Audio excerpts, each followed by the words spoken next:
மருமகள் சமையலுக்கு வணக்கங்கள். நம்ம இன்னைக்கு முருங்கைக்காய் பொரியல் எப்படி செய்யலாமோ தெரிஞ்சுக்கலாம்.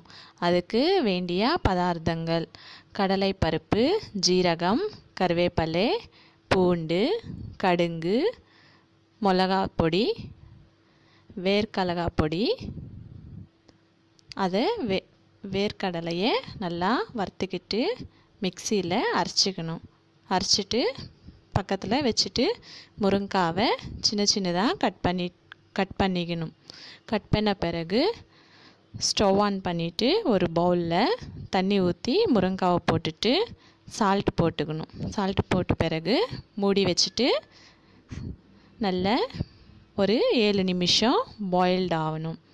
பாயில்டான பிறகு அந்த தண்ணியை எடுத்துட்டு முருங்கைக்காவை தனியாக வச்சுக்கணும்.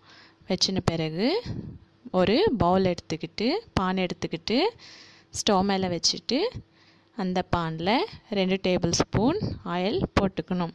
ஆயில் போட்ட பிறகு கடுகு, ஜீரகம், கடலைப்பருப்பு போட்டு நல்லா வறுத்துக்கணும். அதுக்கப்புறம் பூண்டு, கருவேப்பிலை போட்டுட்டு நல்லா ப்ரௌனிஷாக வர வரையும் நல்லா வறுத்துக்கணும்.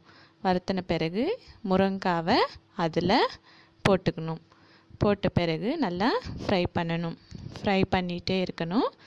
அது கொஞ்சம் நல்லா பளபளன்னு தெரியும். அப்புறம் வேர்க்கடலை பவுடர் அதில் ஒரு 3 ஸ்பூன் சேர்த்துக்கணும்.